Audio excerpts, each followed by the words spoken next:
विद्यार्थी मित्र, या अगोदरच्या तासातून आपण ग्रामीण साहित्याच्या संकल्पनेविषयीचा विचार केलेला आहे.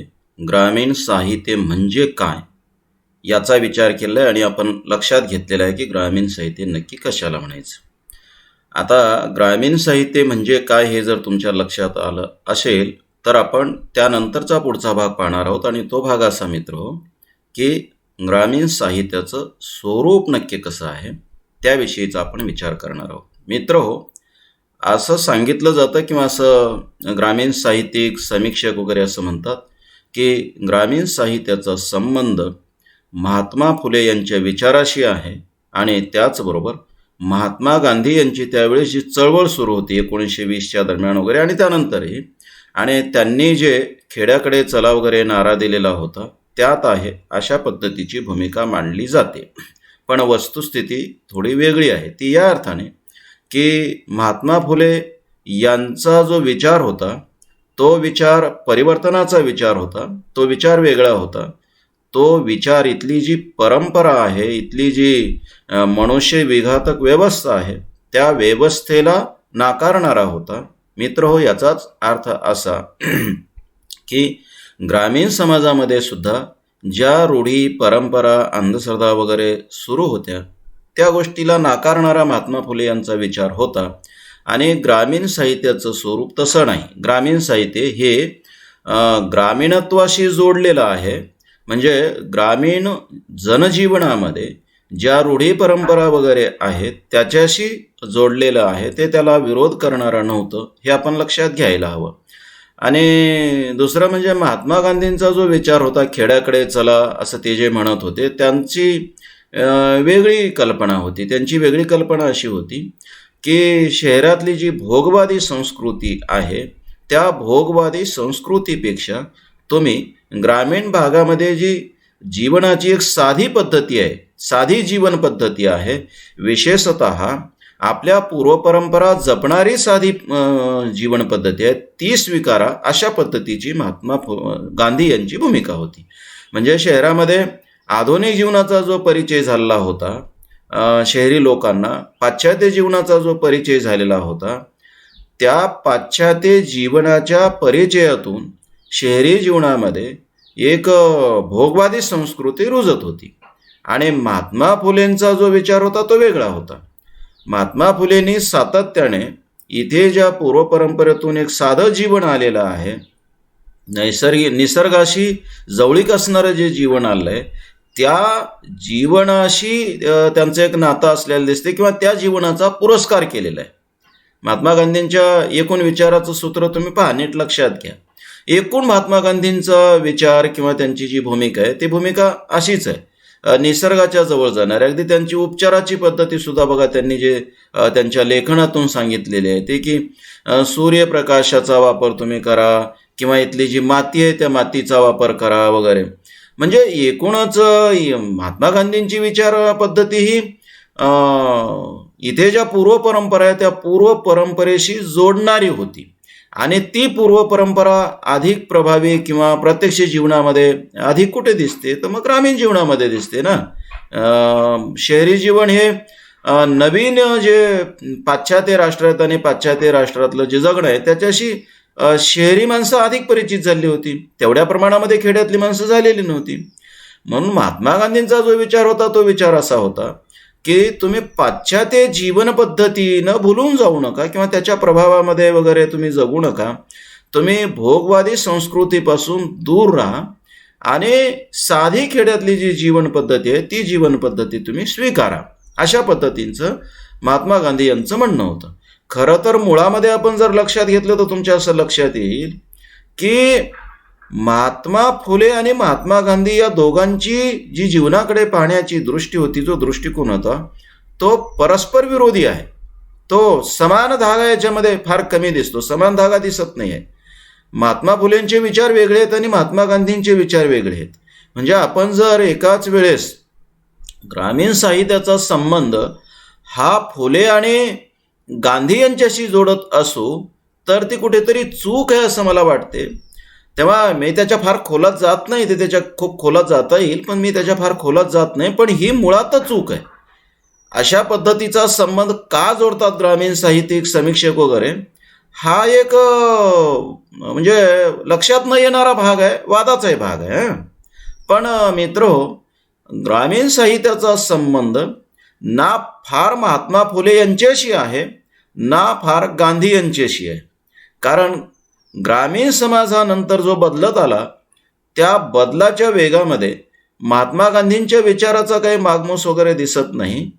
निव्वळ समाजाच्या बदलांशी नाही, तर ग्रामीण साहित्याचे जे लेखक आहेत, जे निर्माते आहेत, समीक्षक आहेत वगैरे, कवी लेखक सगळेच, यांच्या जीवनाशी सुद्धा गांधींच्या विचाराचा फार काही संबंध दिसत नाही आणि फुलेंच्या विचाराचा फार काही संबंध दिसत नाही.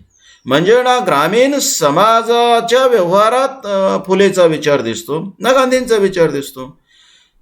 समाजाचं ठीक आहे, पण हे जे लेखक आहेत, या लेखकांच्या विचारात सुद्धा ना फुले विचारांचा सांधा दिसतो किंवा फुलेंचा विचार दिसतो, ना गांधींचा विचार दिसतो. हे सगळे लेखक नंतरच्या काळामध्ये शहरामध्ये येऊन स्थायिक झाले आणि शहरामध्ये येऊन स्थायिक झाल्याच्या नंतर यांनी आपल्या जीवनाचा जो भाग आहे, जगण्याचा जो भाग आहे किंवा प्रत्यक्ष जो व्यवहार आहे, त्या व्यवहारामध्ये हे काही गांधीचा विचार वगैरे जगत होते असं काही दिसत नाही. म्हणजे नवीन जे जे आपल्याकडे आलं ते यांनी स्वीकारलं ना.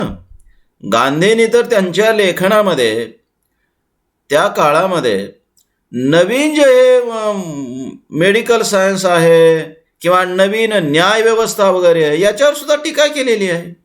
याचा अर्थ काय होतो मित्र हो? याचा अर्थ असा होतो की गांधींचा विचार इथल्या आयुर्वेदावर होता,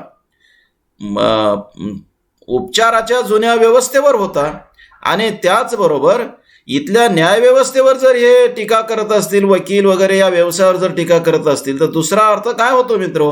याचा दुसरा अर्थ असा होतो की गांधींची भूमिका ही आपल्या जुन्या न्यायव्यवस्थेवर म्हणजेच गावगाडा व्यवस्थेवर होती, असंही होतो. ठीक आहे ना. नंतरच्या काळामध्ये गांधी बदलत गेले आणि कोणी बदलते उत्तरायुष्यामध्ये, म्हणजे जीवनाच्या प्रवासाबरोबर माणूस बदलत जातो, तो गांधी बदलत गेले. आणि रावसाहेब कसबेंनी डॉक्टर बाबासाहेब आंबेडकर यांच्यामुळे गांधी कसे बदलत गेले याची फार सविस्तर अशी मांडणी केलेली आहे. हे याचं मला चांगलं भान आहे. पण मित्रहो, ग्रामीण साहित्यिक गांधींचा जो विचार ग्रामीण साहित्याशी जोडतात, तो गांधींच्या नंतर बदललेल्या विचाराशी जोडत नाहीत. हे कुठे जोडतात माहिती आहे का? हे जोडतात गांधी जेव्हा खेड्याकडे चला म्हणत होते, गांधींची जेव्हा चळवळ सुरू झाली 1920-25च्या दरम्यान, 30च्या दरम्यान, आणि ते जेव्हा तेव्हा म्हणत होते की खेड्याकडे चला वगैरे, त्याच्यात आहे असं म्हणतात.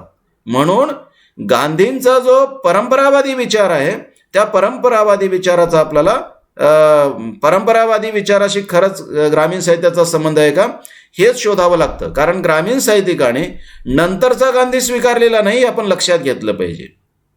जे ग्रामीण साहित्यिक गांधींचा विचार करतात, ते नंतरच्या गांधीचा विचार करत नाहीत.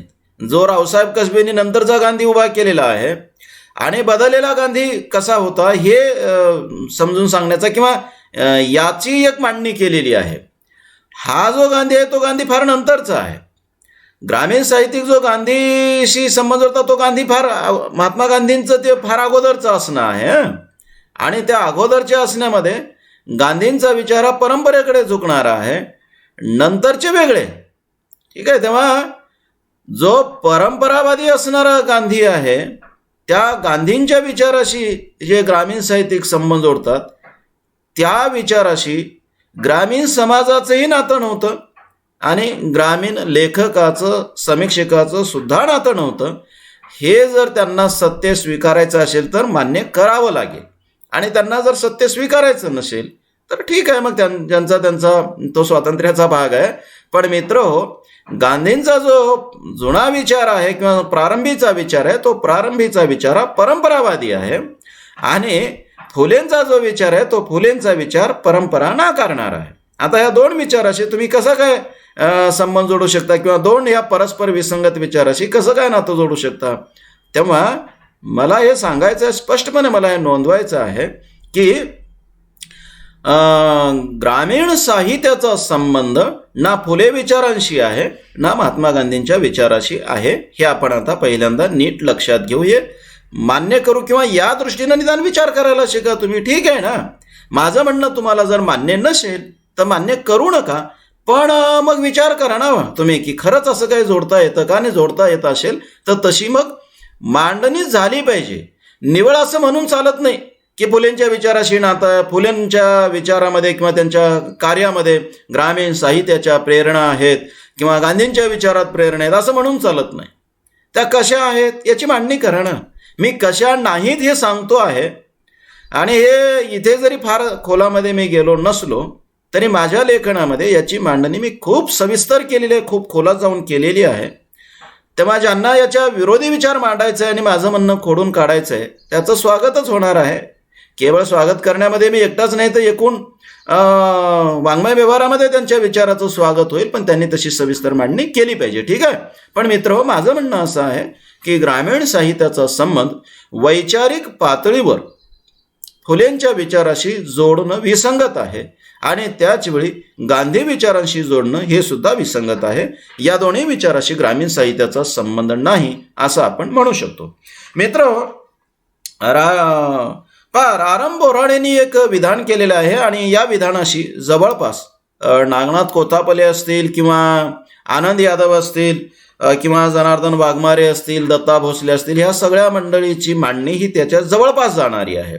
आपण कालच्या व्याख्या वगैरे पाहिल्या, त्याच्यातून तुमच्या लक्षात येईल की या सगळ्यांचं म्हणणं सारखं आहे. इथं काही सगळ्यांच्या व्याख्या वगैरे मी लक्षात आणून देणार नाही किंवा त्याची पुनरावृत्ती करणार नाही. पुनरावृत्ती करण्याची इथे आवश्यकता नाही. पण मित्रांनो, रारम बोराडेचं एक विधान मी तुमच्या समोर ठेवतो. ते विधान असं आहे त्यांचं की महात्मा फुले, राजर्षी शाहू महाराज, डॉक्टर आंबेडकर यांच्या विचारांशी ग्रामीण साहित्याचे नाते आहे, अशा पद्धतीची रारम बोराडे यांनी मांडणी केलेली आहे. आणि हे रारम बोराडेंचीच केवळ मांडणी नाही तर मित्रो, त्या काळातल्या सगळ्याच ग्रामीण साहित्याच्या समीक्षकाची ही मांडणी आहे.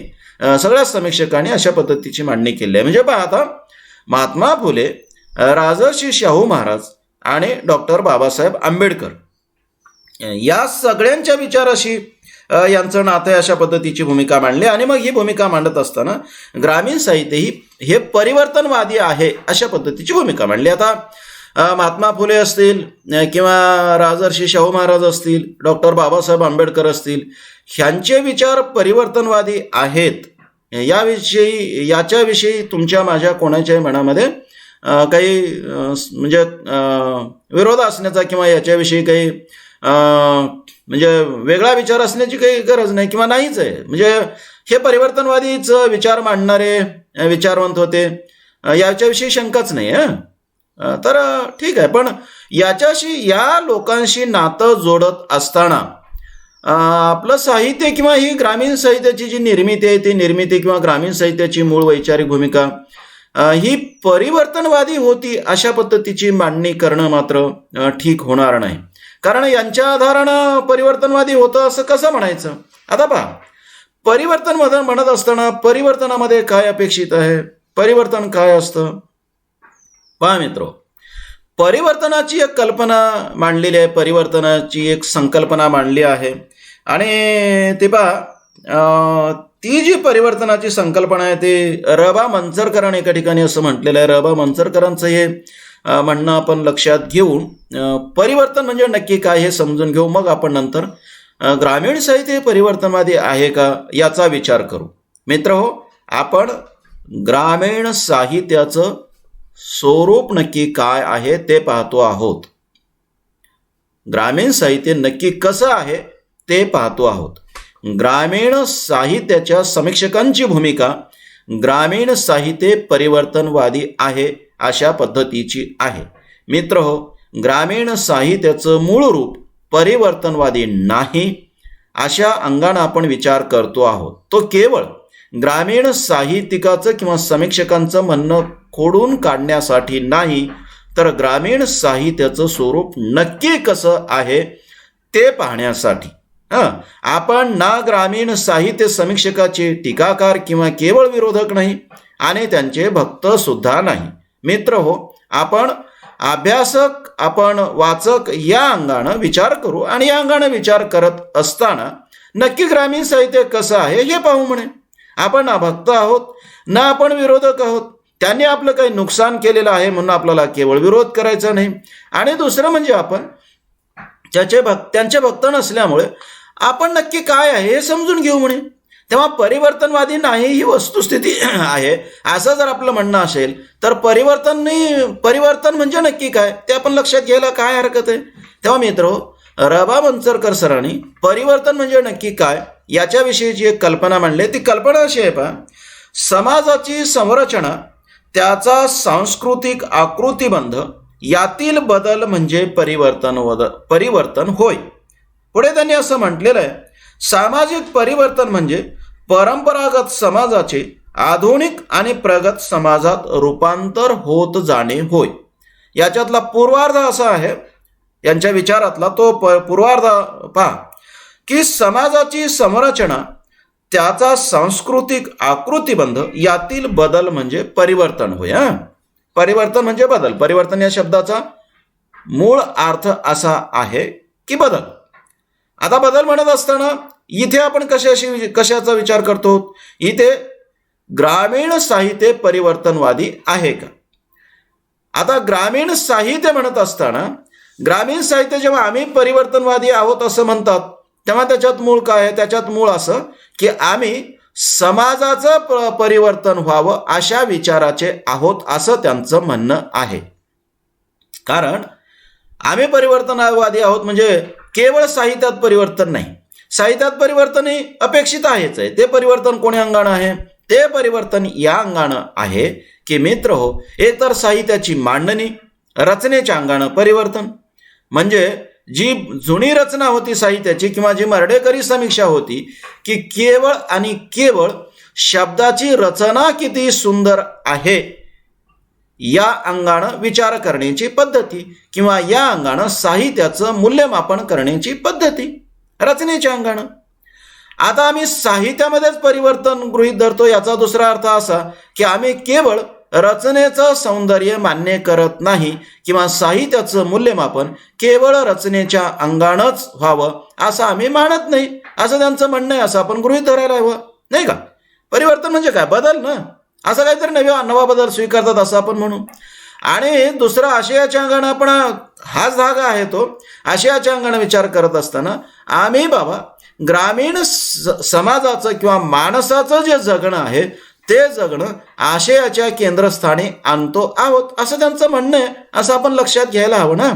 आणि मग असं म्हणणं असतानाच त्यांचं दुसरं म्हणणं याच्यामध्येच गृहीत आहे, ते म्हणणं असं की आम्ही ज्यांचं जगणं आमच्या साहित्याच्या मूलस्थानी किंवा केंद्रस्थानी आणतो आहोत त्यांच्या जगण्यातला नवा बदल आम्ही गृहीत धरला किंवा त्यांच्या नव्या बदलाचा आम्ही पुरस्कार करू नाही का. असंच म्हणणं असावं ना त्यांचं. आम्ही परिवर्तनवादी आहोत म्हणजे मग नक्की काय, हेच आहे ना. म्हणजे आम्ही ज्यांच्याबद्दल लिहितो, ज्यांचं जगणं आम्ही साहित्याच्या केंद्रस्थानी आणलेलं आहे, तो रचनेच्या अंगानं किंवा आशयाच्या अंगानं आम्ही आमच्या साहित्यातच परिवर्तन स्वीकारलेलं आहे, हे साहित्याच्या दृष्टीनं झालं. आणि दुसरं म्हणजे आम्ही समाजाच्या परिवर्तनाचा विचार करतो किंवा त्याचा आम्ही पुरस्कार करतो. या दोन गोष्टी आपल्याला स्वीकाराव्या लागतील. आता या जर गोष्टी स्वीकारत असो म्हणजे ग्रामीण समाजाच्याच परिवर्तनाचा आम्ही पुरस्कार करतो असं जर ग्रामीण साहित्यिकांचं समीक्षकांचं म्हणणं असेल तर आता रबा मंचरकरांच्या या विधानातील पूर्वार्ध आपल्याला लक्षात घ्यावं लागेल. ते असं म्हणतात की समाजाची संरचना आणि त्यांचा जो सांस्कृतिक आकृतिबंध आहे जो मुळातच आकाराला आलेला आहे त्याच्यातलं परिवर्तन, त्याच्यातला बदल म्हणजे परिवर्तन.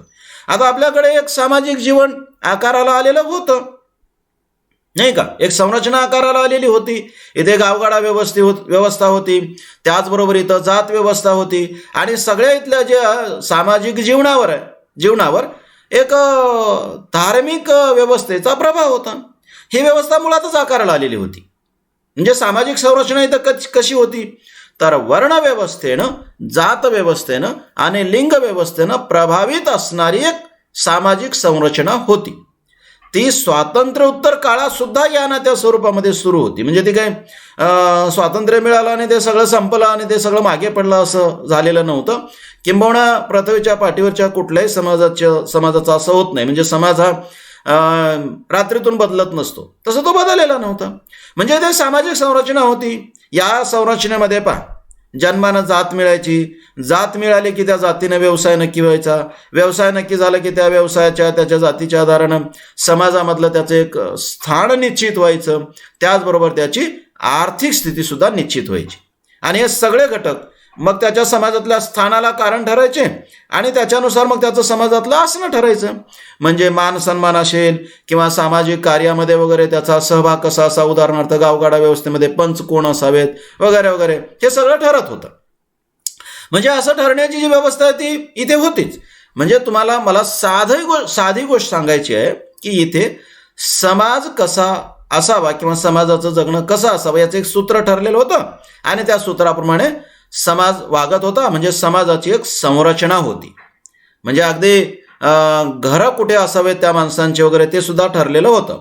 म्हणजे गावाच्या मध्यवस्तीमध्ये एक वाडा असायचा, बुरुज असायचा, तो जरा उंच असायचा, किंवा वाडा असेल तर तो मोठा असायचा आणि तो उंचावर असायचा. आणि त्याच्या सभोवती मग बाकीचे त्याचे भाऊबंद असतील आणि मग त्याच्या पलीकडे आलुतेदार बलुतेदार असतील आणि त्याच्या फार दूर कुठेतरी महारवाडा, मांगवाडा, चांभारवाडा किंवा माराची गल्ली, मांगाची गल्ली, चांभाराची गल्ली वगैरे वगैरे हे सगळे अशा पद्धतीनं असायचे. ह्या लोकांनी पाणी कुठे भरावं किंवा त्यांची स्वतंत्र एखादी विहीर असायची का, हे सगळं ठरलेलं होतं. मित्र, हे जे मी सांगतोय ना, हे जे ठरलेलं आहे यालाच संरचना म्हणतात, रचना तिथली गावाची. म्हणजे पहा, व्यवहाराच्या पातळीवर कोण कसं जगावं, कोणाला जोहार करावं, कोण चावडी झाडावी, कोण चावडीवर खुर्चीवर बसावं, किंवा कोण कसं वागावं, कोणाला रामराम घालावा, कोणाला नमस्कार घालावा, कोण मंदिरामध्ये जावं, कोण जाऊ नये, कोण पंच असावं, कोणाचं ऐकावं वगैरे, हे सगळं जे असणं आहे ना, याला संरचना म्हणतात. हीच रचना आहे व्यवहाराच्या पातळीवरची. आणि प्रत्यक्ष गावाची जर तुम्ही घरं वगैरे पाहिलं तर ही सुद्धा रचनाच आहे. रचना इतकी की कोणाचं घर कसं असावं, त्या घराची रचना कशी असावी इथपर्यंत ठरलेलं. म्हणजे वाडा जसा असेल तशा पद्धतीचं बाकीचं कोणाचं नसावं. म्हणजे बुरुजावर राहणारे लोक उंचावर राहतात किंवा त्यांचं व्यवस्थित कुठेतरी बुरुजावर राहणं आहे. महार समाजाने असं बुरुज त्या वेळेस जर केलं असतं तर करता येत होतं का, तर नाही. म्हणजे ही रचना ठरलेली होती, घर कसं असावं वगैरे वगैरे सगळं ठरलेलं. कपडे कोण कसे घालावेत वगैरे ठरलेलं होतं. म्हणजे वेशभूषा, केशभूषा वगैरे सगळे ही रचना आहे. ग्रामीण समाजाची रचना आहे, सामाजिक संरचना रचना आहे, त्याचं संपूर्ण असणं आहे. आता हे जे असणं याच्यातूनच सांस्कृतिक आकृती म्हणतं. सांस्कृतिक म्हणजे काय मित्र, मी तुम्हाला या अगोदरही सांगितलेलं आहे की संस्कृती म्हणजे फार काही अवघड वगैरे तो शब्द नाही. संस्कृती म्हणजे जीवन जगण्याची पद्धती.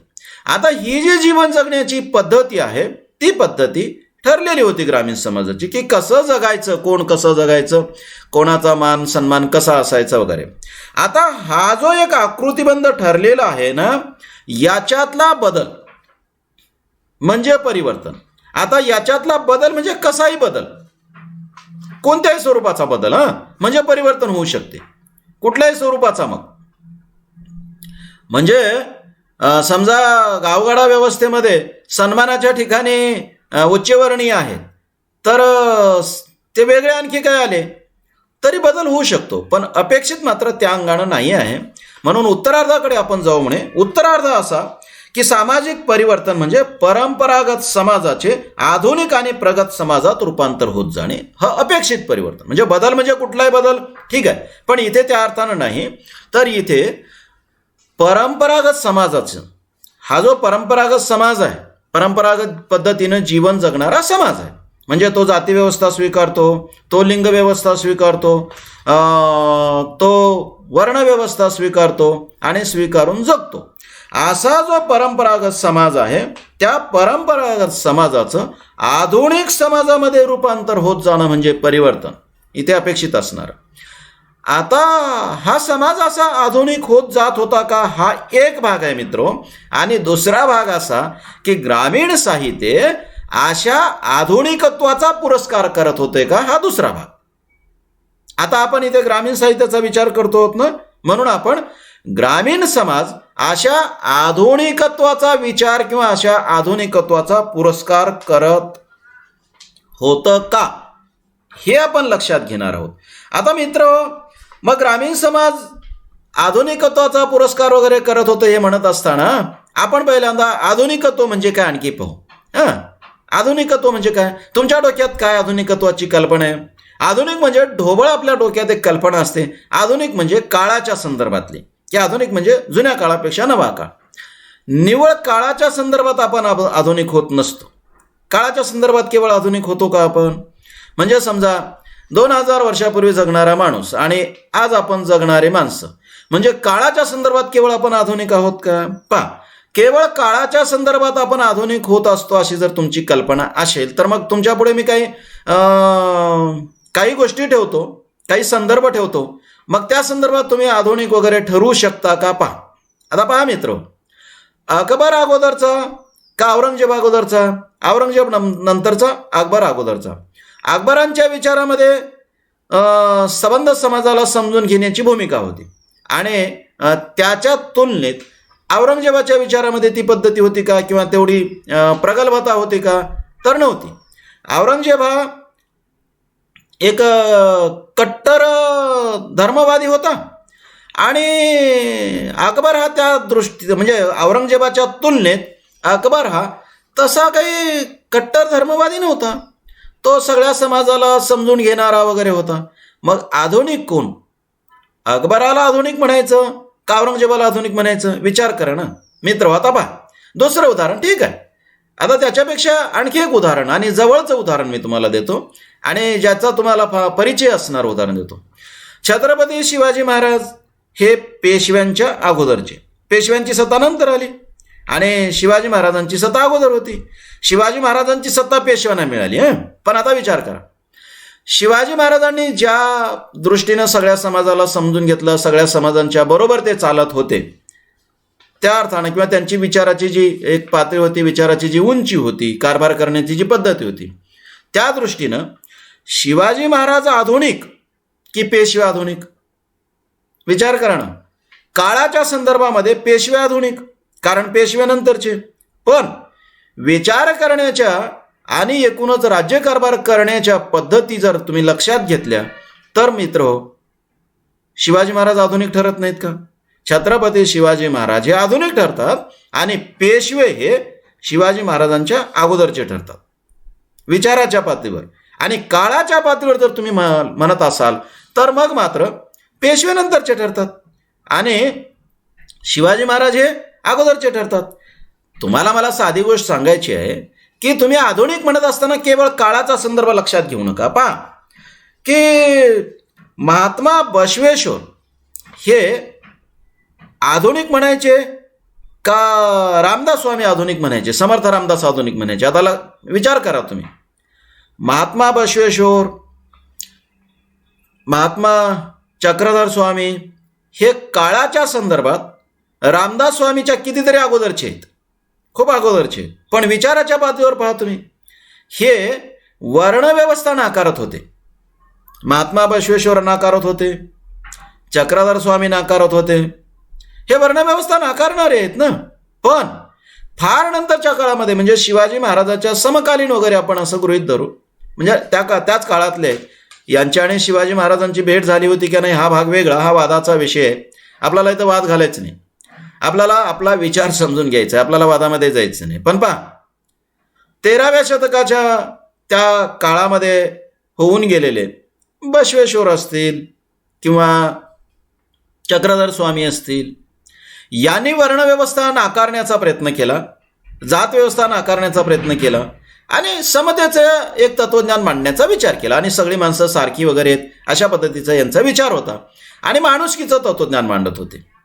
मित्र, हे माणुसकीचं तत्वज्ञान मांडणारे वगैरे हे आधुनिक की जात व्यवस्थेचं कमालीचं समर्थन करणारे रामदास स्वामी आधुनिक, याचा विचार करा. आता म्हणजे मला हे सांगायचं आहे की बाबा रे, आधुनिक नक्की कोणाला म्हणायचं? म्हणजे आधुनिक कोण? काळाच्या संदर्भात असं आधुनिक वगैरे म्हणता येईल का? पहा, छत्रपती शाहू महाराज असतील किंवा त्याच्या अगोदरचे महात्मा फुले असतील, यांनी ईश्वर नाकारला आणि ईश्वर नाकारत असताना स्पष्टपणे मंदिरं बांधण्यापेक्षा शाळा बांधा अशा पद्धतीची कल्पना या लोकांनी मांडली. याच्याविषयी तुमच्या मनात काही शंका आहे का? पहा, महात्मा फुलेंनी शाळा बांधा अशाच पद्धतीचा विचार मांडला ना, आणि राजर्षी शाहू महाराजांनी पण निवळ विचार मांडले का यांनी? मित्र हो, शाळा उभ्या करण्याचा यांनी जाणीवपूर्वक प्रयत्न केला. आणि महात्मा फुलेंना जेव्हा प्रश्न विचारले गेले की देवाची पूजा वगैरे करावी का, मूर्तीची पूजा वगैरे करावी का, ते पुन्हा पुन्हा सांगत होते. कशाला त्याची पूजा करता, काय गरज आहे पूजा करण्याची? आणि मग हे सांगण्यासाठी म्हणून ते असं म्हणायचे, जाऊ द्या ना, ते देवानेच निर्माण केले ना सगळं, म्हणजे फुलं देवानेच निर्माण केले, धान्य देवानेच निर्माण केलं, असे तुमचंच तर म्हणणं आहे. पाणी ईश्वरानेच निर्माण केलं, मग त्याच्याच वस्तू घेऊन त्याचीच पूजा कशाला करता, हे ते म्हणायचे. पण हे म्हणत असताना त्यांना काय सांगायचं होतं? हे देवाने निर्माण केलं असं त्यांना सांगायचं नव्हतं. लोकांना उगी पटावून लोकांनी त्याच्यापासून दूर व्हावं म्हणून ते सांगायचे. पण महात्मा फुलेंचा विचार असा होता की बाबा रे, तुम्ही मंदिरं बांधू नका, तुम्ही त्याची पूजा वगैरे करत बसू नका, त्याच्या थोतांडात रमू नका, तुम्ही काय करा, शिका, त्याच्यासाठी शाळा बांधा, शाळा बांधायला मदत करा, असं त्यांचं म्हणणं होतं ना. शाहू महाराजांचं पण हेच म्हणणं होतं ना. आणि शाहू महाराज त्या काळामध्ये शाळा वगैरे उभा करत होते, शिकण्याचं कमालीचं समर्थन करत होते. मित्र हो, पहा ना, त्या काळामध्ये शाहू महाराज सगळ्यांना शिक्षण असेल आणि ते सक्तीचं शिक्षण असेल अशा पद्धतीची मांडणी करत होती. म्हणजे मंदिर बांधणे, मंदिरामध्ये जाऊन ईश्वराची पूजा करणे वगैरे सगळं नाकारत होते. आता शाहू महाराज हे सुद्धा कारभार करणारे एक संस्थानिक होते. आपण त्यांना राजा वगैरे म्हणू, ते राजकारभार करत होते. राजकारभार करणारे त्या काळातली ही माणसं, शाहू महाराज वगैरे, पाहणा, शाळा उभा करण्याचं आणि मंदिरांच्याबद्दल बोलत नव्हते. शाळा उभं करण्याचं बोलत होते, मंदिर उभं करण्याची गरज नाही सांगत होते. आपलं आधुनिक सरकार पहा, आजचं सरकार पहा, ते रामाचं मंदिर वगैरे कसं उभं करावं याच्याविषयी बोलते आणि मंदिर उभं करण्याचा कार्यक्रम हाती घेते. प्रश्न साधा मला तुम्हाला विचारायचा आहे, आधुनिक कोण, शाहू महाराज की आपले अलीकडचे सत्ताधारी? मित्र हो, साधी गोष्ट आहे आणि साधी गोष्ट मला तुम्हाला सांगायचं आहे की काळाच्या पार्श्वभूमीवर आधुनिक ही कल्पना मांडता येत नाही. मग आधुनिक ही कल्पना कशाच्या आधाराने मांडता येईल? आधुनिक ही कल्पना नक्की तुम्ही परिवर्तनाचा कुठला विचार स्वीकारता आहात, तुम्ही किती विवेकवादी होता आहात, आणि केवळ विवेकवादी होणे नव्हे तर तुमच्या जीवनाचा जो विचार आहे, जीवनाबद्दलचा जो विचार आहे, तो विचार तुम्ही विवेकाच्या पातळीवर किती करणार आहात. आणि जे जे जुनं आहे ते चांगलं असेल तर स्वीकारा, पण जे जे मानवी जीवनाच्या आधुनिक जगण्याला, नव्या जगण्याला विरोधी जे असेल ते नाकारत तुम्ही कसं पुढे जाणार आहात, या अंगानं आधुनिक ही संकल्पना आपल्याला स्वीकारावी लागेल. म्हणजे पहा, परंपरावादी दृष्टिकोनाच्या विरुद्ध एक विश्वविषयक आणि जीवनविषयक दृष्टिकोन, नवा दृष्टिकोन म्हणजे आधुनिकत्व. आधुनिक ही कल्पना केवळ काळाच्या पार्श्वभूमीवर नाही, तर जो आपला परंपरावादी दृष्टिकोन आहे त्या दृष्टिकोनाच्या पूर्ण विरोधी. म्हणजे आपला परंपरावादी दृष्टिकोन काय आहे की ईश्वरवादी असणं किंवा ईश्वराला स्वीकारणं, ईश्वर सगळं काही करतो वगैरे, हा झाला आपला परंपरावादी विचार. ईश्वराची पूजा करणे वगैरे, यज्ञ याग करणे वगैरे, हा झाला आपला परंपरावादी विचार. आणि ईश्वर सगळं काही करतो, आपल्याला काय करायचं आहे, आपल्याला ईश्वराची पूजा वगैरे करून ईश्वराला प्रसन्न करून घ्यायचं आहे. हा झाला परंपरावादी विचार. कारण त्याला आपण खुश केलो, त्याला आपण प्रसन्न करून घेतलो की मग सगळं काय तोच करतो ना, म्हणून आपण ईश्वराकडे आशीर्वाद मागतो, ईश्वराकडे मागणं मागतो. हा झाला परंपरावादी विचार. म्हणजे पहा ना, आजही जे आपले मंत्री वगैरे पंढरपूरला जातात आणि पंढरपूरला जाऊन विठ्ठलाची महापूजा करतात, आणि महापूजा केल्याच्या नंतर त्यांना बाहेर आल्याच्या नंतर पत्रकार विचारतात की आता तुम्ही महापूजा केलेली आहे, विठ्ठलाकडे काय मागणी मागितली? आता हे लोक काय सांगतात, हे लोक असं सांगतात की आम्ही विठ्ठलाकडे मागणी केली. काय मागणी केली? की राज्यातल्या सगळ्या लोकांना सुखानं वगैरे जगता यावं, पाऊस वगैरे वेळेवर पडावा, मग धान्य खूप व्हावं, जमिनीतलं पीक वगैरे खूप पिकावं, असं ते आम्ही त्या विठ्ठलाकडे मागणी केली असं म्हणतात. मित्र हो, ही जी या लोकांची भूमिका आहे ही परंपरावादी आहे. आधुनिक काय आहे? आधुनिक सरळ आहे ना, की ईश्वर काहीच करत नसतो म्हणून त्याच्याकडे अशी मागणी करू नका. त्याच्याकडे मागणी करून तो काय करणार आहे? कारण आधुनिक दृष्टिकोन हा निरीश्वरवादी आहे, असं करणारा देव नाही आहे. मग आधुनिक तुम्ही काय केलं पाहिजे? तुम्ही देवाकडे मागू नका. त्याच्याकडे मागण्यासाठी तुम्हाला मंत्री वगैरे म्हणून निवडून दिलेले नाही लोकांनी जे तुम्हाला निवडून दिले ना, ते विठ्ठलाकडे मागण्यासाठी कशाला? मग विठ्ठलाकडे जर मागायचं होतं तर कोणी लोक जाऊन मागितले असते ना. विशेष म्हणजे विठ्ठलाची भक्ती करणारे बाकीचे लोक या मंत्र्यांपेक्षा वगैरे अधिक जवळचे आहेत, कारण ते अधिक ईश्वराची पूजा करतात, अधिक ते ईश्वर मानणारे आहेत, विठ्ठलाला मानणारे आहेत, आणि विठ्ठल यांना अधिक जवळचं असेल ना.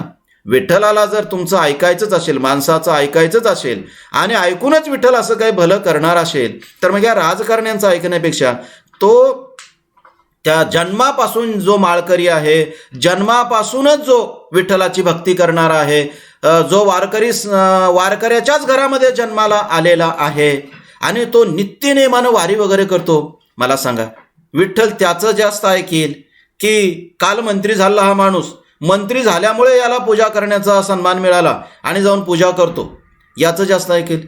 विठ्ठल त्याच्या भक्ताचं जास्त ऐकेल ना, ऐकायचं असेल तर. मग तोच जाऊन त्याला म्हणेल ना, यांचं कसं ऐकेल? राजकारणी लोकांचं कसं ऐकेल? मंत्री महोदयाचं म्हणजे हा विठ्ठल कसा काय ऐकेल? मग याच लोकांनी जाऊन म्हणायला पाहिजे ना विठ्ठलाला.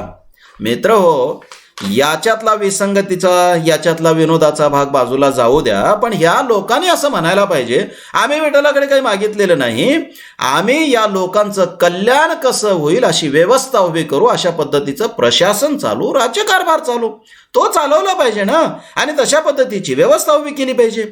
आणि यांनी थेटपणे सांगितलं पाहिजे, आम्ही विठ्ठलाकडे काही मागितलं नाही. महापूजा करणे वगैरे ठीक आहे, हेच मुळात परंपरेत बसते, पण ठीक आहे, मला काही त्याला विरोध करायचा नाही. करायचं असेल तर ज्याच्या त्याचा स्वातंत्र्याचा आणि ज्याच्या त्याच्या भक्तिभावाचा तो भाग आहे, मला त्याच्याविषयी कमालीचा आदर आहे. पण मित्र, या राजकारणी लोकांनी मात्र थेटपणे सांगायला पाहिजे की बाबा आम्ही त्याच्याकडे काही मागितलं नाही, आम्ही आमची श्रद्धा आहे, आम्ही पूजा वगैरे केली ठीक आहे, किंवा परंपरेचा भाग आहे ठीक आहे, आम्ही त्यांच्याकडे काही नाही मागितलं. आम्ही पूजा करत असताना आमच्या मनामध्ये कल्पना अशी आणली आणि आम्ही असा दृढ असा विचार केलेला आहे, किंवा आम्ही आता असं ठरवलेलं आहे की या राज्यातल्या लोकांचं सुख ज्याच्यात आहे आणि ह्या लोकांना या लोकांची समृद्धी ज्याच्यामुळे होईल अशी व्यवस्था आम्ही उभी करू, अशा पद्धतीचा आम्ही कारभार पाहू, इथला भ्रष्टाचार आम्ही थांबवू, शेतीचा विकास होईल अशी आम्ही योजना राबवू, असंच म्हणायला पाहिजे ना. मित्र हो, मी तुम्हाला आधुनिक असणं काय हे सांगतो. आधुनिक असणं असं आहे की अशा पद्धतीनं नवा विचार स्वीकारणं. हे केवळ राजकारणी यांच्या बाबत नाही, हे तुम्हाला कळेल म्हणून हे उदाहरण दिलं मी सगळ्याच बाबतीत.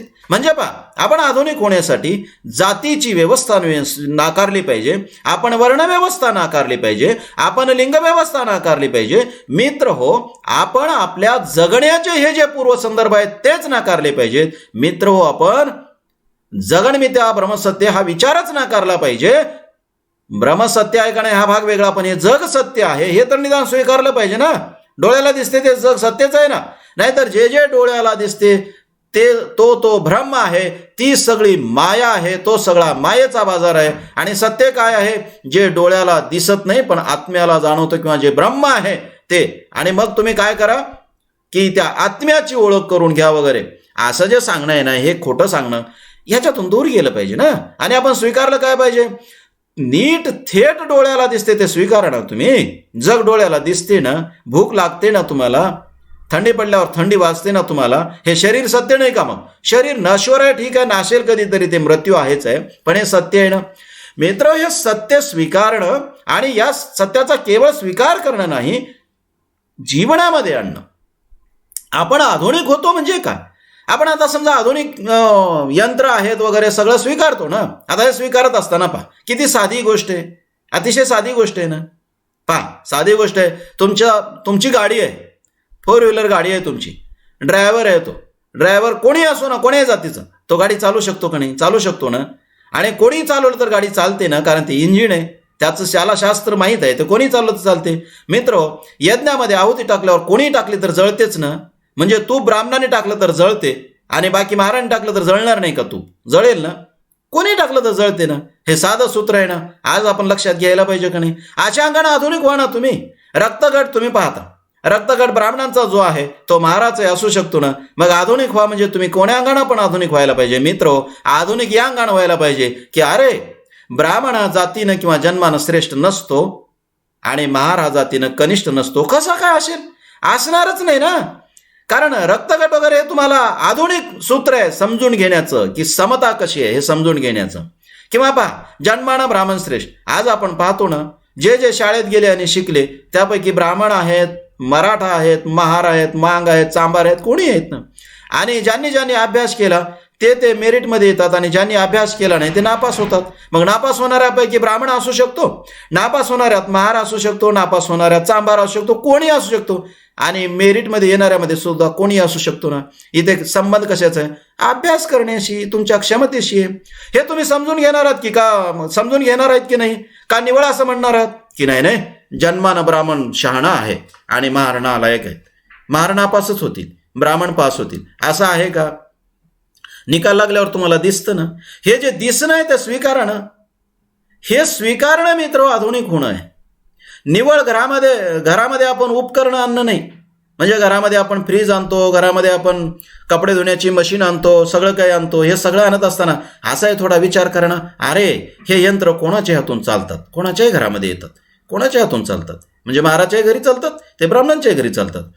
असंच कदाचित यज्ञ संस्कृतीत वगैरे असंच झालं असतं. म्हणजे कोणाच्या हातून आहुती जळली असते हे लक्षात घ्या ना. किंवा नवीन जे शोध आहेत याच्यातूनही लक्षात घ्या ना. एखादा औषध आहे, लस आहे, ती लस तुम्ही ब्राह्मणांना द्या किंवा महारांना द्या, लस लसीचं काम करते ना. का असं होते की ब्राह्मणावरती प्रभावी ठरते आणि महारांचा मात्र माणूस मेला तरी लस किंवा औषध आहे ते काही काम करतच नाही, असं होते का? असं होत नाही ना मित्र हो. म्हणजे आधुनिक होणं या अंगाने तुम्ही समजून घ्या ना मित्र हो. तुम्हाला उदाहरणं खूप सामान्य वाटतील, जाणीवपूर्वक मी तुम्हाला सामान्य उदाहरणं देतो की आधुनिक होणं या अंगाने. बाकी खूप खोलात गेलं तर आधुनिक होणं म्हणजे काय? मग आधुनिक होणे म्हणजे विवेकवादी होणं आहे, विचार करायला शिकणे, मेंदूचा वापर करायला शिकणे, देवदैववादातून मुक्त होणे आहे. किंवा जे जुने तुम्ही धर्मग्रंथामध्ये जे विचार सांगितले होते, जे थोतांड उभं केलं होतं, ते सगळं थोतांड आधुनिक जगानं तुम्हाला खोटं ठरवलेलं आहे. हे थोतांड खोटं ठरवलं ना. सूर्य वगैरे रथात बसून फिरतो का? आधुनिक संशोधन काय सांगते? काही रथामध्ये वगैरे बसून फिरत नाही. पृथ्वी फिरते, पृथ्वी गोल आहे आणि पृथ्वी फिरते. म्हणजे पृथ्वीच्या खाली पाताळ वगैरे होतं नाही, हे सगळं थोतांड आहे. पृथ्वीच्या वर कुठेतरी स्वर्ग नरक होतं नाही, सगळं थोतांड आहे. हे आधुनिक जगानं तुम्हाला संशोधनातून सिद्ध करून दाखवले.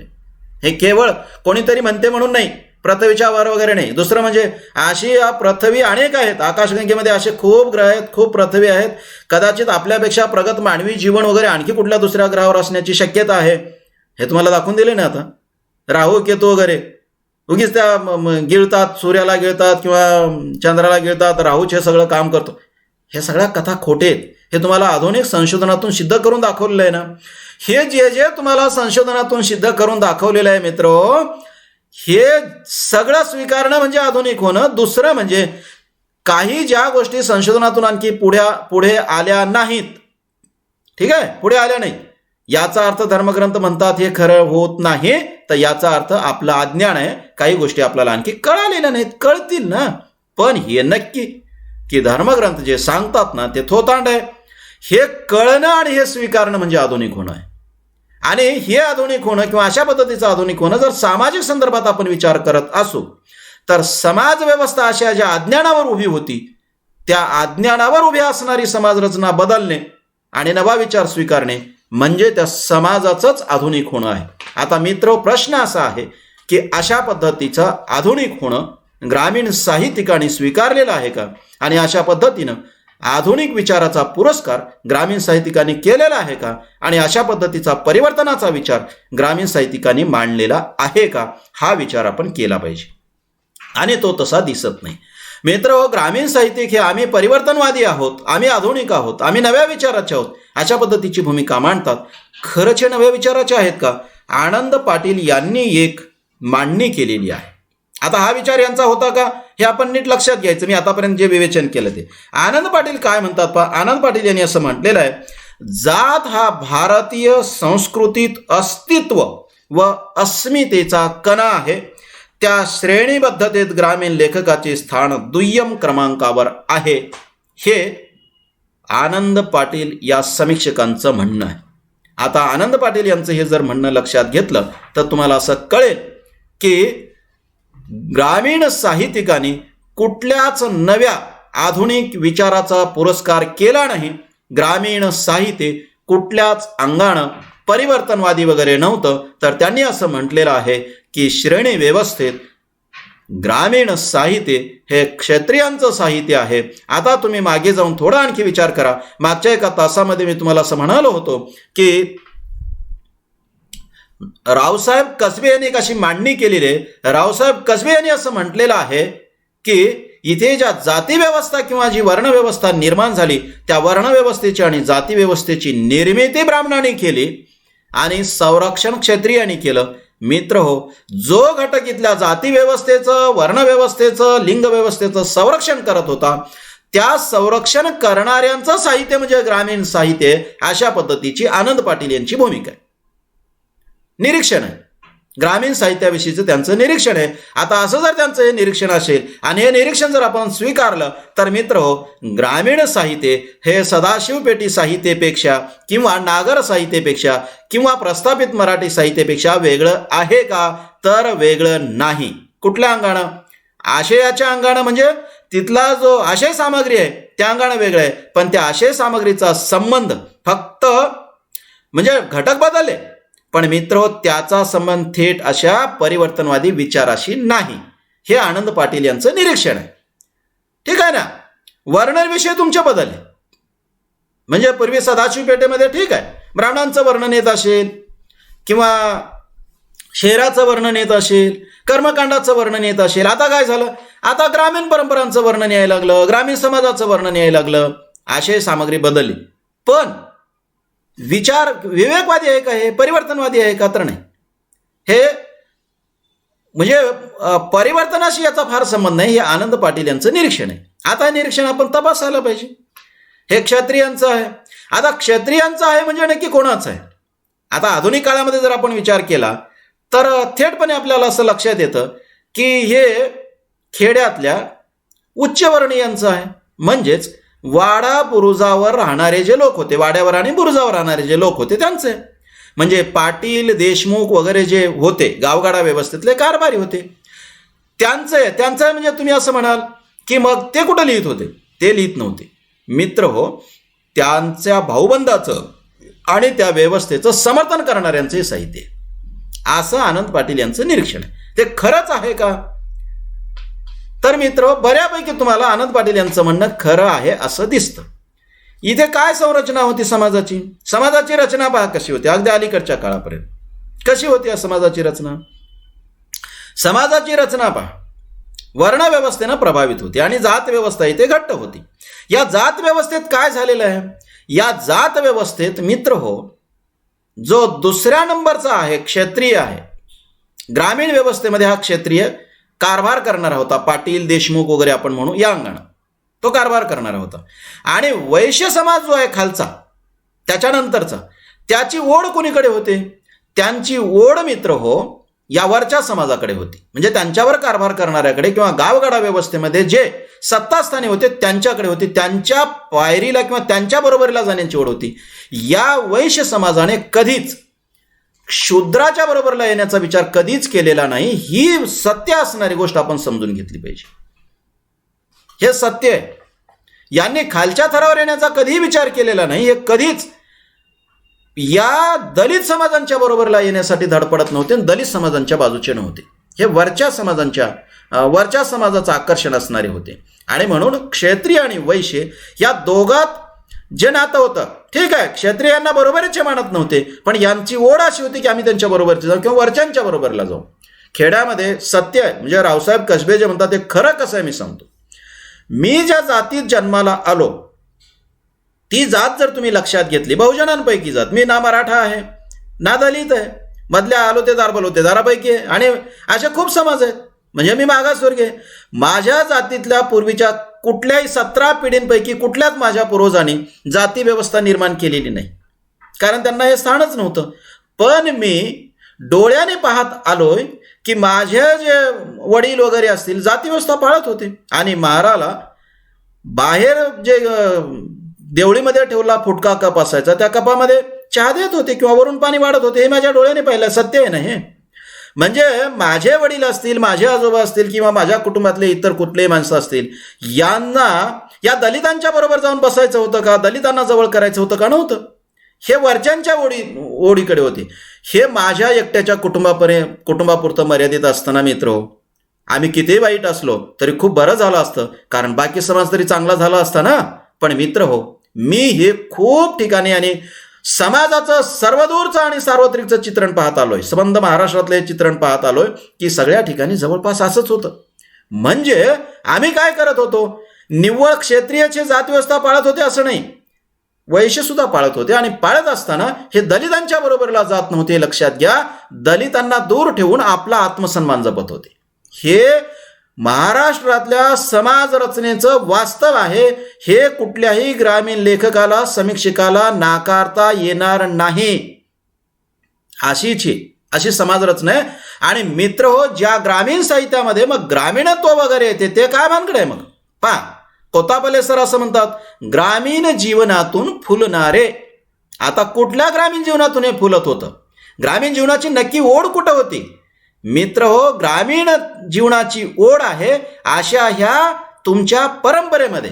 पहा, ग्रामीण साहित्य आणि दलित साहित्य किंवा जे परिवर्तनवादी साहित्याशी नातं जोडतात ना, त्याच्यात अंतर कसं आहे मी तुम्हाला सांगतो.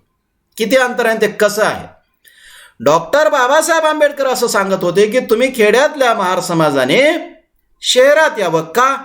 कारण खेड्यातल्या ज्या पूर्व परंपरा आहेत त्या पूर्व परंपरा तुमच्या जीवनाला बंदिस्त करणारे आहेत, तुम्ही इकडे यावं.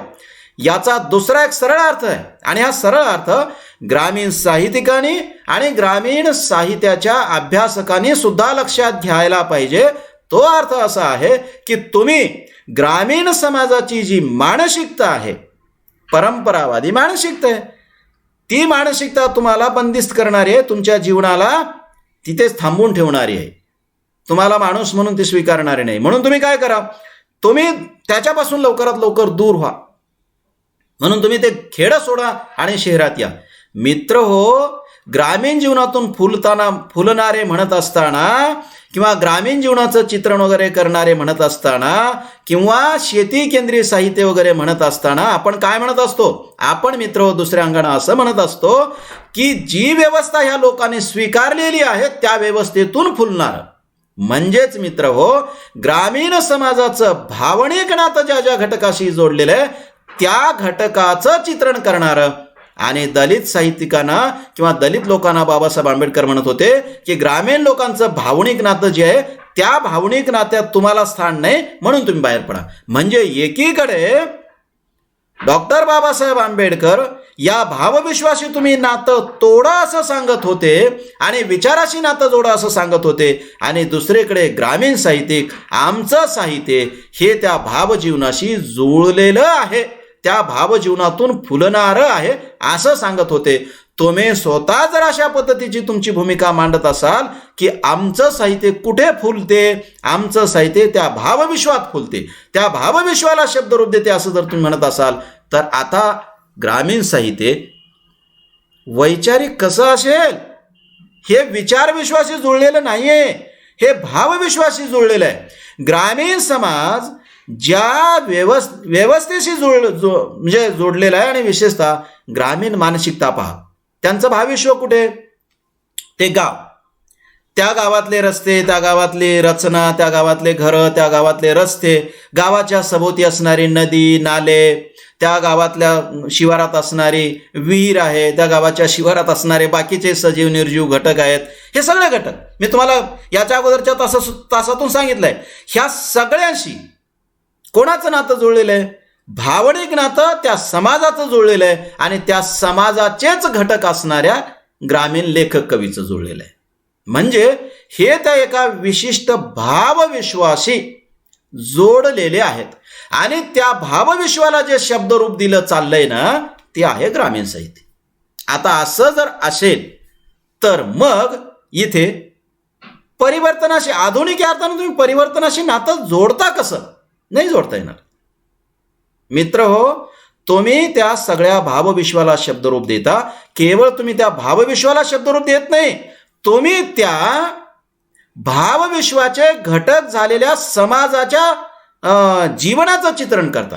आता ग्रामीण समाज जर त्या भावविश्वाचा एक भाग झालेला असेल तर तुम्ही आणि त्या समाजाचं चित्रण करत असाल तर विचारविश्वास आणि परिवर्तनाशी नातं कुठे आहे? दुसरं असं की हे जे सगळे ग्रामीण लेखक आहेत, मग आनंद पाटील म्हणतात त्या पद्धतीनं वर्णव्यवस्थेमध्ये दुसऱ्या स्थानी असणारे असोत किंवा बाकी बहुजन समाजातले असोत, म्हणजे त्या लोकांच्या सोबत असणारे हे असे जातीव्यवस्था पाळणारे बाकीचे आलोतेदार बलोतेदार वगैरे असतील सगळेच, हे सगळे मनामध्ये ही भावना जपत होते की आम्ही यांच्यापेक्षा वरचे आहोत, दलितांपेक्षा वरचे आहोत, आणि ते सहज सांभाळत होते. दुसरं म्हणजे हे जे लिहिणारे होते काही लोक, त्या लिहिणाऱ्यांच्यापैकी बाकीचे यांचे जे जात बांधव होते ते जात बांधव यांचे वाचक होते. हे जात बांधव यांचे साहित्य संमेलन घेणारे होते. आता हे जात बांधव त्यांचे वाचक आहेत, साहित्य संमेलन घेणारे आहेत, यांचा सत्कार करणारे, त्यांच्या गळ्यामध्ये हार घालणारे कोण होते? हेच होते ना. बाकीचे त्यांचे जात बांधव जे लिहित नाहीत पण यांचं वाचतात, ते का वाचत होते साहित्य? हे साधी गोष्ट आहे ना. हे साहित्य का वाचत होते मित्र? हे साहित्य याच्यासाठी वाचत होते की त्यांचा पूर्वीच्या साहित्याविषयी असंतोष होता. कोण्या अंगानं? आमचं चित्रण करत नाहीत. हे ज्याला आपण सदाशिव पेटी म्हणू, प्रस्थापित मराठी साहित्य म्हणू, नागर साहित्य म्हणू, त्या साहित्यामध्ये या लोकांचं जीवन येत नव्हतं, म्हणून ते त्यांच्याविषयी असंतोष बाळगत होते किंवा त्यांच्याविषयी ते म्हणजे ते वाचत वगैरे नव्हते. का? त्यांचं जीवन नव्हतं. आता ग्रामीण साहित्य त्यांचं जीवन आलं म्हणजे काय आलं? स्पष्ट आहे ना. काय आलं यांचं जीवन आलं म्हणजे? मित्र यांचं भावविश्व आलं म्हणून यांना आवडलं. आता भावविश्व जर यांचं येत असेल तर हे भावविश्व कशाशी जोडलेलं आहे? त्यांच्या सगळ्या गाव शिवाराशी वगैरे जोडलं आहे. मित्र केवळ गाव शिवाराशी, त्या सजीव निर्जीव घटकाशी जोडलेलं नाही मित्र हो, त्यांच्या परंपराशी सुद्धा जोडलेलं आहे. आणि त्या परंपरा पूर्णतः आधुनिक नव्हत्या, हे तुम्ही कधीतरी लक्षात घेणार आहात की नाही? त्या परंपरा मग कशा होत्या?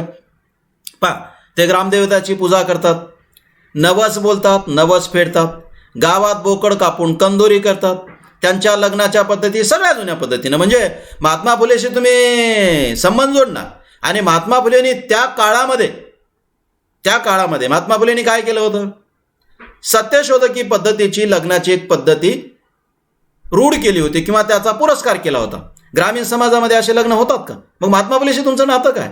किंवा पहा, आता विचार असा करा की महात्मा फुले या काळामध्ये असते समजा, किंवा या काळामध्ये असं आपण गृहीत धरू क्षणभरासाठी, असं होणार नाही पण क्षणभरासाठी आता महात्मा फुले तुमच्यामध्ये उपस्थित झाले आणि महात्मा फुलेंना तुम्ही विचारलात की आता तुम्ही लग्न कोण्या पद्धतीनं करणार, विवाह कोण्या पद्धतीनं करणार? मित्र काय सांगतील महात्मा फुले? महात्मा फुले असं म्हणतील, आता सत्यशोधकी पद्धतीनं विवाह करू नका. मग कसा करा? आता नोंदणी पद्धतीने विवाह करा.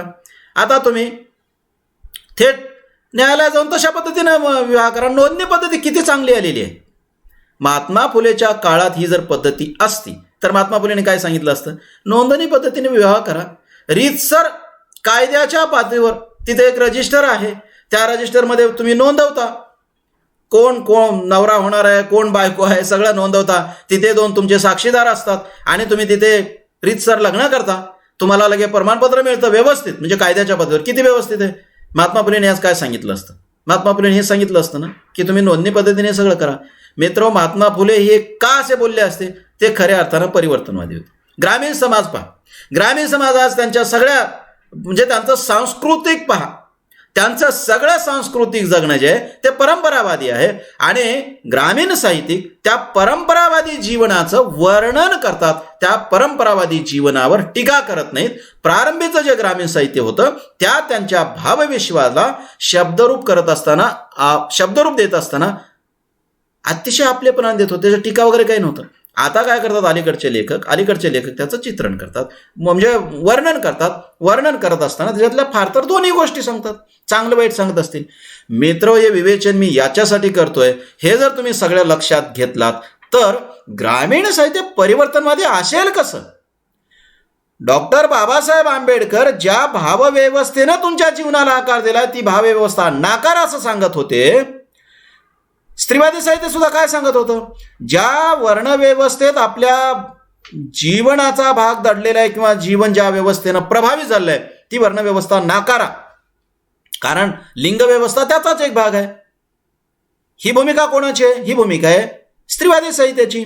अशीच भूमिका आहे दलित साहित्याची. पण ग्रामीण साहित्यिकाची भूमिका काय? आमचं साहित्य कुठून उगवतं, आमचं साहित्य निर्माण कसं होतं? ग्रामीण समाजाचं जे जगणं भोगणं आहे, ग्रामीण समाजाचं जे भावविश्व आहे, त्या भावविश्वातून आमचं साहित्य निर्माण होतं. मित्र, आता ते भावविश्व परंपरावादी आहे आणि ज्याला आपण आधुनिकत्व म्हणतो ते असं आहे की ही परंपरा नाकारते, परंपरेतलं अज्ञान नाकारते.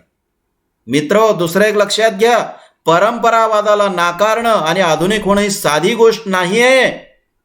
मित्र हो, विचार हा भावविश्वाला नाकारून विचारवादी व्हावं लागतं. विचारवादी होणं म्हणजे बऱ्यापैकी कोरडं होणं असतं, साधी गोष्ट नाही.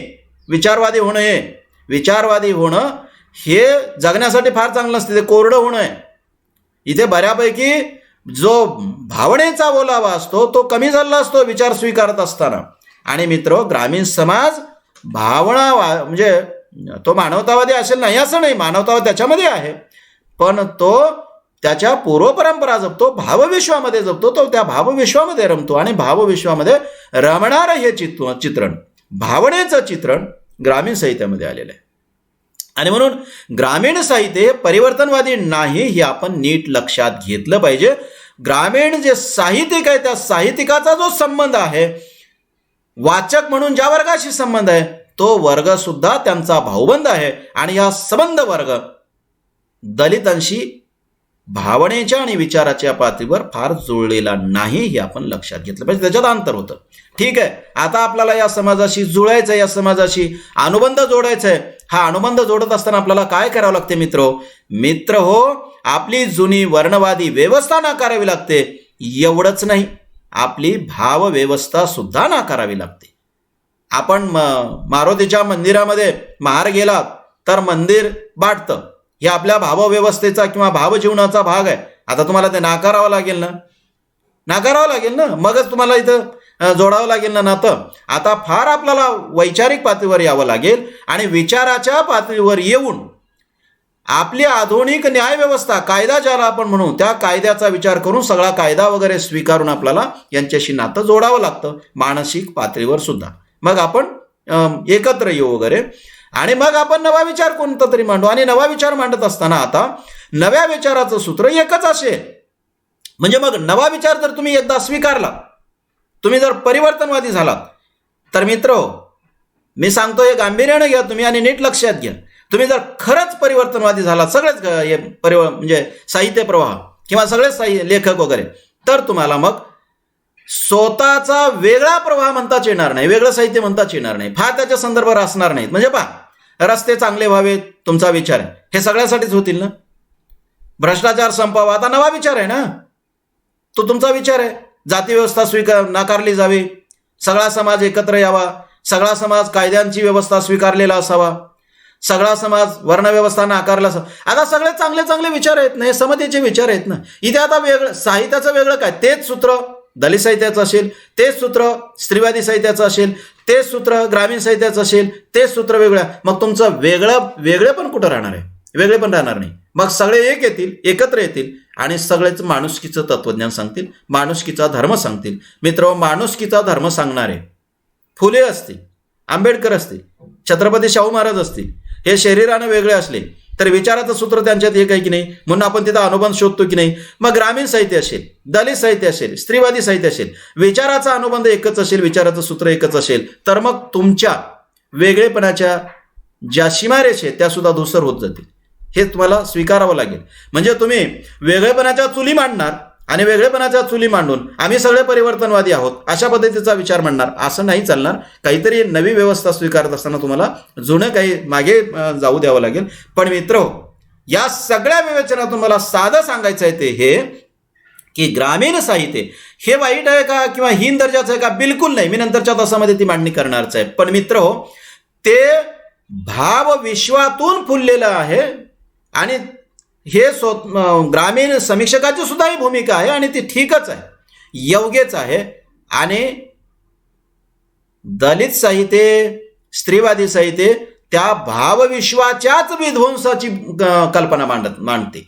किंवा ते भावविश्व नाकारा, त्याचा विध्वंस करा, अशा पद्धतीचं मांडणारं दलित साहित्य, अशा पद्धतीची मांडणी करणारं स्त्रीवादी साहित्य आणि त्या भावविश्वातून फुलणारं आमचं साहित्य आहे असं म्हणणारे ग्रामीण साहित्यिक आहे. आणि ते योग्य आहे, ठीक आहे, खरं आहे. फक्त एवढंच आहे की ग्रामीण साहित्यिक आधुनिक आताचा जो परिवर्तनाचा विचार आहे, मी जे वर तुम्हाला मांडलेला आहे, तो विचार जर आम्हाला परिवर्तन या संकल्पनेमध्ये मान्य असेल तर त्या अर्थाने ग्रामीण साहित्य परिवर्तनवादी नाही.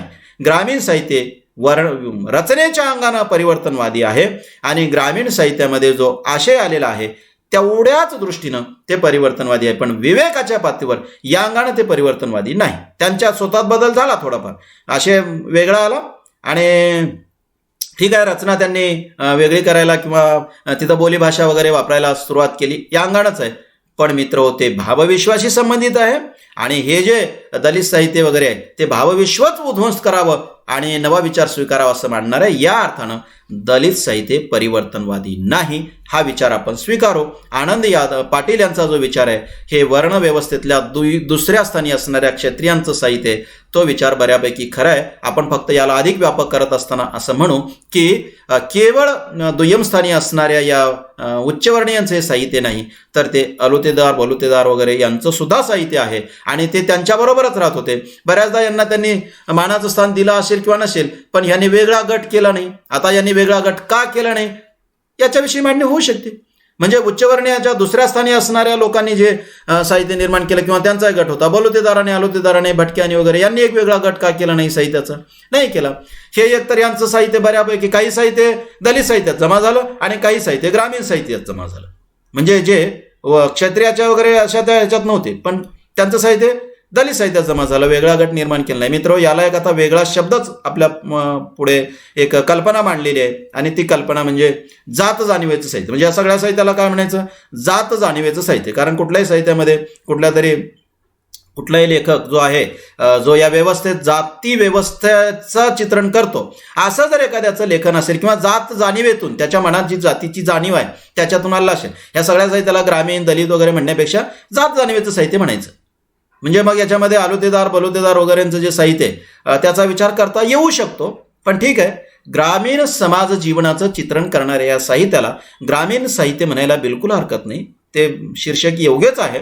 पण मित्र हो, हे साहित्य ग्रामीण जीवन ज्यानं प्रभावित आहे तिथल्या व्यवस्थेनं आणि भावविश्वानं त्याचं चित्रण करणाऱ्या त्या भावविश्वाला शब्दरूप देणारं आहे. म्हणजे सभोवताला परिसराला चित्रित करतानाच तिथलं भावविश्व सुद्धा चित्रित करणार आहे. मित्र हो, त्याच्याविषयी विशेष म्हणजे आकर्षण असण्यातून हे साहित्य आलेलं आहे. आता आकर्षण असण्यातून जर आलं असेल तर आकर्षणात परिवर्तन वगैरे नसते. आकर्षणात तिथे म्हणजे त्याच्याविषयीचा एक आपल्या मनात आदरांचा भाव असतो, त्याच्यातूनही ते आलेलं आहे. हे खूप महत्त्वाचं आहे. ते किती महत्त्वाचं आहे ते पुढच्या तासात सांगेल. पण इथे आपण लक्षात घेऊ, ग्रामीण साहित्याचं स्वरूप पाहत असताना मित्र हो, ग्रामीण साहित्याचं स्वरूप हे वर्णनात्मक आहे. ग्रामीण साहित्याचं स्वरूप हे आधुनिक या अर्थानं किंवा अलीकडच्या परिवर्तनाच्या विचाराच्या अर्थानं ते परिवर्तनवादी नाही. हा विचार आपण लक्षात घेऊ. पुढच्या तासामध्ये तुम्हाला मी आणखी ग्रामीण साहित्याचं स्वरूप कसं वेगळं आहे ते पुढच्या तासात सांगेल. ठीक आहे.